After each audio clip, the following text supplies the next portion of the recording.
Olá pessoal, sejam bem-vindos a mais um programa da TV RH. Meu nome é Fernando Medina e hoje eu tenho a honra de bater um papo com a Gisele Miller. Tudo bem? A Gisele é gerente de RH da Eco Rodovias e hoje a gente vai poder bater um papo sobre gestão de pessoas, sobre desenvolvimento e sobre uma empresa que acho que todo mundo conhece no Brasil inteiro. Não sei se no Brasil inteiro, mas pelo menos faz parte aqui da do Sudeste e Sul, de todo mundo que já pegou uma estrada, todo mundo conhece.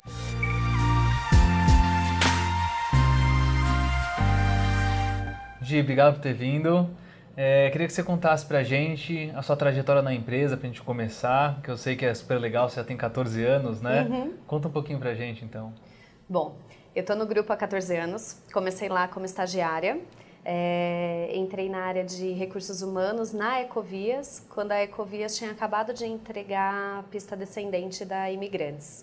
Então foi um grande marco, na época a gente tinha um departamento de pessoal e eu tinha um desafio grande como estagiária de entrar começando a falar um pouco sobre recrutamento, seleção e treinamento e desenvolvimento.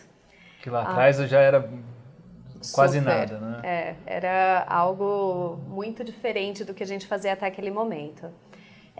Em 2005, nós tivemos uma mudança de estrutura, entrou um gerente de recursos humanos, porque até então a gente se reportava a um gerente financeiro, e nesse momento nós criamos a área de centro de serviços corporativos. Eu migrei para essa área, criei os primeiros processos de treinamento, desenvolvimento e atração, e fazia a implantação de alguns projetos nas unidades. Então, os primeiros desenhos de avaliação de desempenho, de universidade corporativa, os mais embrionários eu participei ainda como área de especialista lá no passado.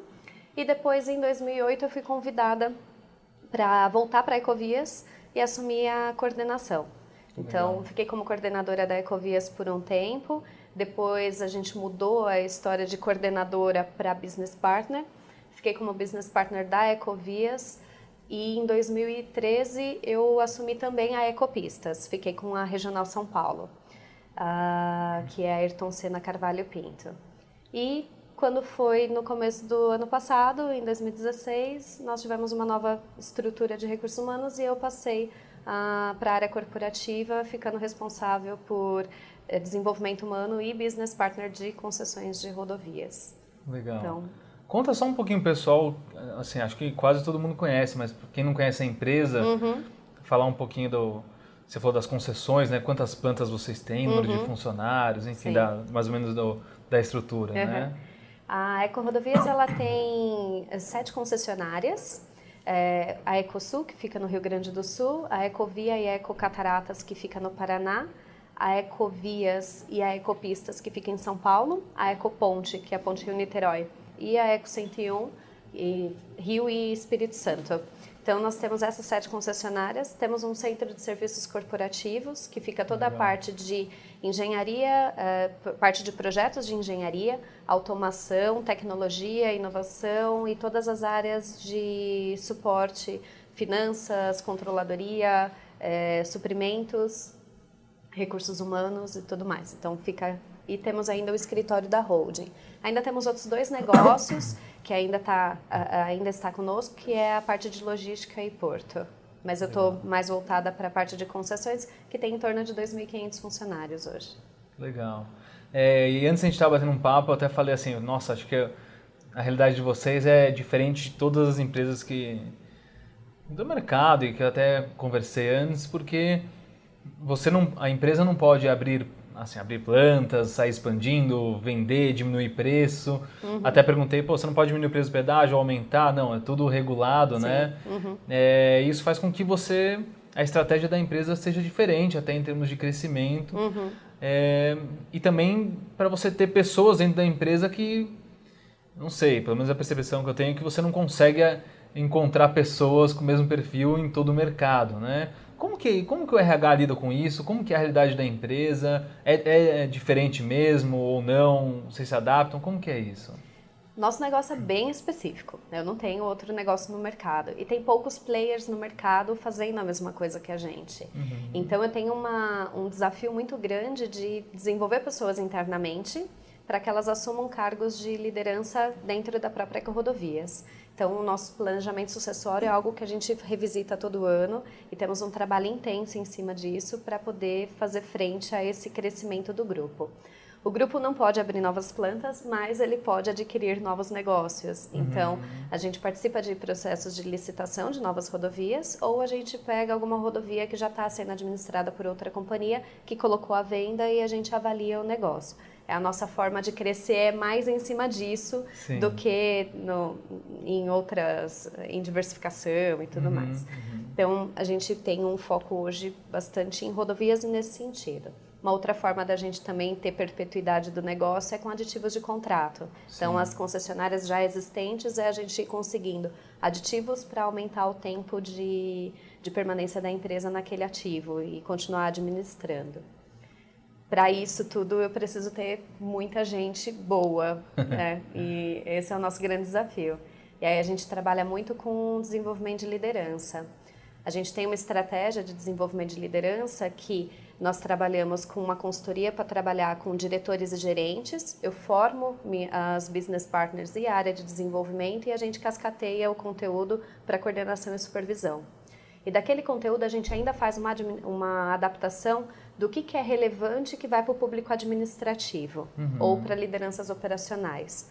Porque com isso eu trabalho a empresa inteira na mesma linguagem e com o mesmo ponto para a gente fortalecer a cultura. Até porque você tem plantas em locais diferentes, deve ser um desafio, né? Sim. E a questão de logística, ou trazer as pessoas para São Paulo para treinar, ou levar consultor, tudo isso leva um custo e é um custo desnecessário. Então, a gente com essa estratégia, a gente conseguiu reduzir custo e também ter uma adaptação de uma linguagem muito mais próxima do negócio. O feedback que a gente recebe das lideranças é que eles se sentem confortáveis em ter o próprio RH fazendo a administração dos temas, porque a gente entende da realidade deles. Então, a gente adapta muito o conteúdo, a gente fala com eles. Isso tem um outro desafio, porque o consultor, ele parece ser perfeito, né? Ele vai na empresa, ele dá um conteúdo, você fala, ele é uma sumidade naquilo, faz tudo aquilo o tempo todo, e a gente continua com eles. Então, a primeira coisa que a gente assume quando a gente entra em sala de aula é: nós somos seres humanos, vulneráveis tanto quanto vocês, e diferente do consultor, vocês vão encontrar com a gente no dia a dia, e às vezes cometendo algum erro sobre aquilo que a gente também está explicando. Então, é uma construção conjunta e um pedido de feedback e acompanhamento para que todo mundo possa ir melhorando aquele comportamento ao longo do tempo. Legal.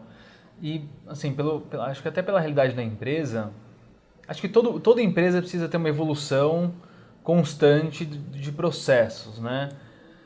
E de pessoas, enfim, mas no caso de vocês, como vocês não têm, assim, novos negócios, é mais raro, que nem você falou, acho que uma preocupação que vocês têm enorme deve ser de melhorar o tempo inteiro os processos que vocês têm dentro de casa. Né? Porque até eu estava tendo um papo com você antes que você falou, olha, a gente precisa sempre ver o que a gente está fazendo para ser mais eficiente, para fazer de maneira mais rápida, mais barata, melhor, porque isso às vezes é a diferença entre você conseguir ter um resultado no final do ano que seja importante e até vai ajudar vocês em próximas licitações. E você, como área de desenvolvimento, como que é esse desafio? Porque o papel que vocês têm lá é crucial, né? Então você tem que ficar o tempo inteiro instigando esse desenvolvimento, seja com treinamento. Como que é isso? Como que você consegue desenvolver esse pessoal ou criar essa mentalidade dentro da empresa, né? Como que é isso? A gente tem, diferente de outras empresas, que elas conseguem vender um produto, mudar custo, vender mais, aumentar ponto de venda e tudo mais, a gente não tem essa possibilidade. A gente tem que se adequar ao volume de tráfego que passa nas nossas rodovias. Então, a receita eu não controlo. Então, eu controlo o custo. Por isso, a gente tem um olhar bastante grande para a eficiência de custos. Nós fizemos recentemente a pesquisa de engajamento e o que saiu de mais forte que a gente tem na companhia é a questão de eficiência, foco em resultado e cooperação. Então, acho que esses são os nossos grandes ativos e que nos ajudam a ser tão eficientes, porque isso já está na cultura, está no sangue da galera o tempo todo, olhar para os processos e revisitar. Nós, como recursos humanos, somos muito mais provocadores e estamos muito mais discutindo como que a gente consegue apoiar as lideranças dos negócios a rever os processos de uma maneira que a gente consiga ter maior eficiência através das pessoas. É isso que eu ia perguntar, como é que você consegue, como é que é o papel do RH no detalhe, né? Isso que você está falando. Então, uma das coisas que a gente ganha eficiência é quando nós são 7 concessionárias. Eu tenho uma dificuldade geográfica, mas em alguns locais eu tenho mais proximidade. Então, eu tenho áreas que se relacionam com o mesmo poder concedente e que têm atividades similares. Como que eu consigo fazer as coisas nessas 2 unidades de uma maneira melhor e mais sinérgica? Então, nós entramos muito na discussão de estrutura, de escopo de atividades, de como que fica a capacidade, como que a gente divide e faz o rateio dos custos para ficar de forma igualitária. Então, a gente vai olhando para tudo isso. Isso no âmbito mais estratégico. Como eu tenho uma equipe operacional gigante, eu tenho 80% do meu público é operacional, eu tenho uma outra frente de RH que é olhar para aqueles custos que são do dia a dia, que é de gasto pessoal, porque a nossa folha tem um impacto grande no nosso custo. Então, por exemplo, turnover e absenteísmo. É alto? Ainda é alto ou não? O absenteísmo, nós fizemos um trabalho que nós fizemos uma proposta de mudança de escala. A gente fez isso em 2014 e nós conseguimos uma redução de custo bem significativa com essa mudança. Foi um projeto de RH junto com a área de operações. Legal. E nós mudamos a estrutura de toda a equipe e eu saí da Ecopistas, pegando um exemplo, de um absenteísmo de 7% para 2,5%. Nossa. Então, foi uma redução drástica através de um projeto de pessoas, voltado para pessoas. E o turnover? O turnover... Operacional é sempre tem um turnover alto, né? É muito difícil. Isso. Eu até senti que com a crise... Deu uma segurada. Eu nunca tive um turnover tão baixo como no ano passado. Ano passado Se foi tem um alguma ano coisa atípico. positiva na crise, que é raro, não, acho que não, quase não tem, mas eu sinto quando eu converso com as empresas que têm um público mais operacional, é que antigamente o pessoal saía da empresa por muito pouco, Sim. né? Por uma mudança muito pequena de salário ou um benefício menor, ou então porque queria sair porque tinha cansado. Sim. E hoje em dia as pessoas, eu sinto, o público mais operacional está dando mais valor ao trabalho, né? Estão ficando mais, né? Nós estamos com um projeto agora de turnover saudável, então nós estabelecemos um número de turnover que a gente quer ter na área de operações, para que a gente tenha sempre a renovação do quadro de uma maneira estruturada, que não seja nem muito nem pouco, que seja adequado. E nós estamos fazendo isso de uma forma mais pontual. Estamos com um piloto em uma das unidades, porque com isso eu consigo adequar a minha força de trabalho em seleção, eu consigo adequar as questões de análise de produtividade dessas pessoas também. Um outro projeto que a gente está, que é voltado para a produtividade, que também foi um projeto de RH junto com a área de operações, é um trabalho de produtividade. Então, fizemos uma plataforma de pontos, que nós lançamos agora há 2 meses. Então, o funcionário ele tem uma série de indicadores e ele tem uns indicadores que ele vai ser avaliado. Então, por exemplo, no pedágio, quebra de caixa. Se ele não tiver quebra de caixa, ele tem um nível de pontuação. Aquilo vai colocando ele num patamar, ele vai, de acordo com o número de pontos que ele ganha, ele vai para uma plataforma e ele pode resgatar em prêmios, que é como um programa de incentivo. Isso só para o público? Só para pedágio. Só para pedágio. Só para pedágio. É um projeto que não tem em nenhum outro lugar e a gente quer avaliar ele se no futuro a gente consegue mudar o nosso plano de remuneração variável do público operacional para esse projeto. E como é que você faz? Porque, na verdade, todas essas ideias você tem que criar dentro de casa, né? Sim. Como que é isso? Vocês têm que ter uma equipe que seja naturalmente criativa? Você está muito próximo da ponta, eles te ajudam nisso? Porque como a empresa de vocês como você falou, são poucos concorrentes, tem muitas questões que são particulares, né? Tem muitas coisas que funcionam lá fora que para vocês é um mundo que é outra realidade. Então, por exemplo, essa questão que você falou, né? Claro, produtividade, todo mundo quer ser cada vez mais produtivo, mas no caso de vocês tem que chegar no detalhe do detalhe, né? Sim. Como que funciona isso? Você tem... A equipe sua te ajuda? Como que vocês conseguem estimular isso? Eu tenho uma equipe de BPs que é excelente, elas são muito boas. E eu tenho uma parceria muito boa com as lideranças das unidades. Então, a gente sempre tem que arrumar um louco para ir junto com a gente em alguns projetos. Então, a gente vende a ideia para alguns e aí a gente acha um parceiro que abraça a ideia e a gente segue nela. As ideias, elas vêm... Até porque, desculpa de cortar, mas às vezes, isso é um erro que eu vejo às vezes em RH, em qualquer outra área, né? De repente tem alguma ideia, tem algum projeto e quer impor aquilo mas não conversa com as pessoas ou a área que vai ser impactada, né? E aí depois o projeto é um fracasso e ninguém entendeu por quê. Né? Mas aquilo que você falou, se você não tiver uma parceria muito grande ali na ponta, não vai dar certo, Não. né? Então... E você precisa ficar muito atenta, porque a grande questão é que todo mundo tem vaidades. Se você não cuidar disso e não tiver consciência que isso está em jogo, você mata um monte de projeto legal, Sim. porque você deixou de cuidar de coisas básicas, que é a comunicação, quem que você envolve, quem que tem que saber e tudo mais. Então, essa coisa de trabalhar como gestão por projetos faz muita diferença pra gente. Legal. E eu tenho esses parceiros e a gente faz muita coisa em equipes multidisciplinares. Esse projeto de produtividade, nós fizemos um grupo de trabalho que era recursos humanos, operações, automação, tecnologia, que ajudou com a gente com toda a integração. Nós temos um sistema que puxa tudo isso automático. Então, legal. É muito legal de ver que a gente, com nenhum custo adicional, só com a equipe interna, a gente desenvolveu tudo e virou um programa super bacana. A área de remuneração, que ajudou com a gente com a estruturação de todos os pontos e tudo mais. Então, a gente teve... E a arrecadação, que é onde consolida toda a parte financeira da arrecadação.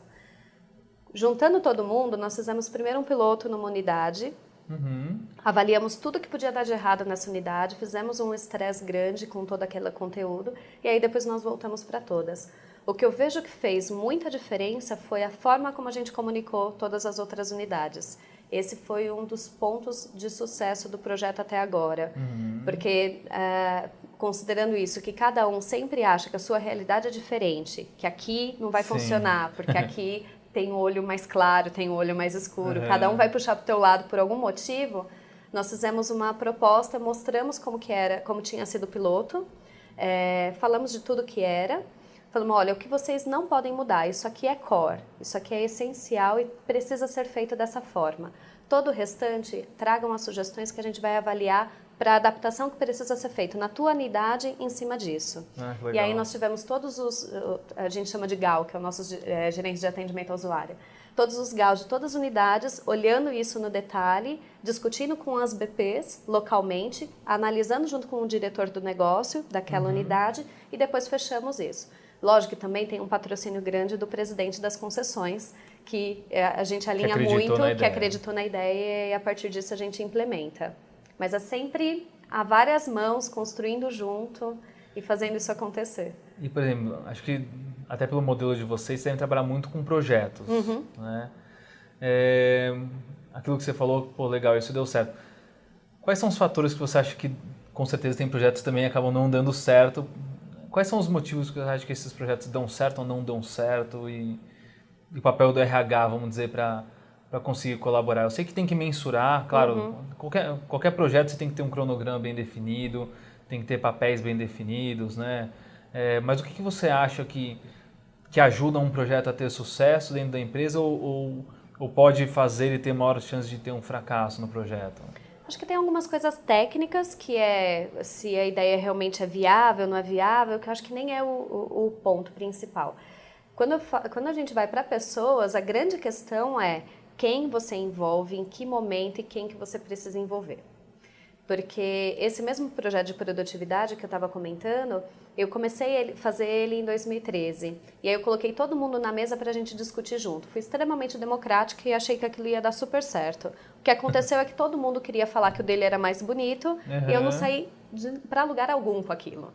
Então, não funcionou. Eu tive que mudar toda a estratégia, voltar para trás, levei mais algum tempo, 1 ano, para poder estruturar isso de uma outra maneira e voltar. Você precisa cuidar disso. Todo mundo vai ter um viés do que para eles é importante.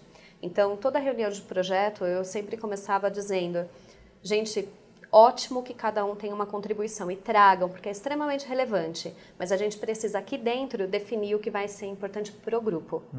E não só para a tua realidade naquele micro, ali naquele pedacinho tão pequenininho. Se a gente for olhar só para o que é o pedacinho pequenininho, a gente não vai evoluir. Então, a gente precisa pensar no todo e pensar que a adaptação que eu preciso fazer, ou o que é inevitável, que eu não posso deixar de passar, que para mim unidade é importante, que eu tenho que considerar. Com esse olhar, a gente começa a reunião.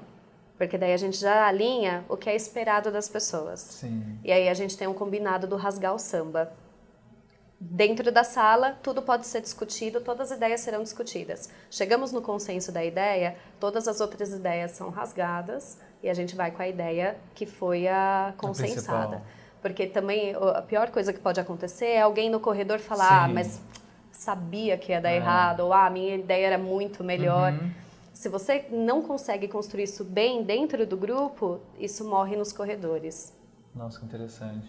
Isso acaba aproximando as áreas também? Muito. Porque deve um projeto que você depende de 4, 5, 6 áreas, né? Eles têm que começar a ceder um pouco aqui, outro ali, né?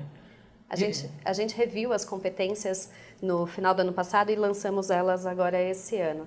Antes nós tínhamos 6 competências, elas tinham nomes mais sofisticados e que as pessoas não se reconheciam. Uma delas era relacionamento convergente e sinérgico. As pessoas tinham dificuldade de saber o que era. Ela era muito bem construída, mas não tinha uma proximidade tão grande. Então nós fizemos um trabalho de adequar a linguagem ao que a gente fala no dia a dia. E aí a gente transformou em 4 competências, que é constrói junto, faz acontecer, age como dono e liderança que inspira. Legal. E o que a gente tem de mais forte no grupo é o faz acontecer, que todo mundo tem essa coisa, o age como dono também é muito forte no grupo. Constrói junto vem na sequência como a parte de cooperação grande. Então, a gente tem hoje, pelo funcionamento de ter um setor de serviços corporativos, que faz com que as pessoas tenham que trabalhar mais ou menos pelos processos, tem algumas regras, mas tem muita parceria. Então, isso a gente vem trabalhando muito e é um dos nossos grandes valores, né, que a gente tem é essa questão da cooperação. Até porque acho que uma pessoa às vezes é um líder de um projeto e de repente no outro projeto ele pode ser Ele é liderado. Ele é liderado, né? Sim. Isso deve acontecer. Como é que vocês escolhem quem participa do projeto? É baseado em quem? Quem é o líder ali da operação ou quem vai fazer na prática lá na ponta? Porque isso aqui na nossa realidade, por exemplo, quando a gente foi implementar o sistema, nossa seleção falou, e agora? Vamos chamar quem? Vamos chamar para ajudar a construir uma pessoa de cada unidade, porque aquilo que você falou, às vezes fala, minha realidade aqui é completamente diferente. Não é tão diferente assim, né? Não. E aí fala assim, bom, quem que a gente chama? A gente chama a consultora que é a melhor em usar o sistema. Eu falei, não, vamos mesclar, porque tem que ser também a consultora que tem maior dificuldade com tecnologia, porque se for bom para ela, vai ser bom para todos, né? Sim. Vocês mensuram, como é que vocês dividem? É que é projeto por projeto, né? Projeto a projeto. Mas todo mundo, vocês tentam mesclar e todo mundo participar. Sim. Eu estou com um projeto agora que, na verdade, é uma melhoria de processo de recrutamento interno. E eu tenho cada unidade com uma realidade muito diferente.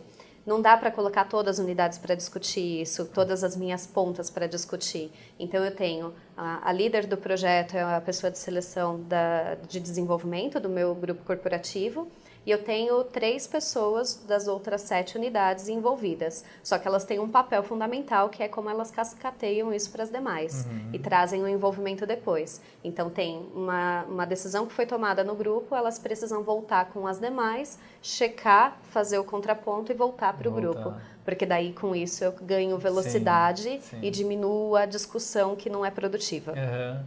Que legal. E, Gi, me diz uma coisa, muita gente que nos assiste tem o sonho de trabalhar nas empresas que a gente está conversando. O que vocês buscam nas pessoas que entram? O que faz o olho brilhar de vocês e também do candidato? Tem alguma característica, algum ponto que você poderia dar uma dica para o pessoal?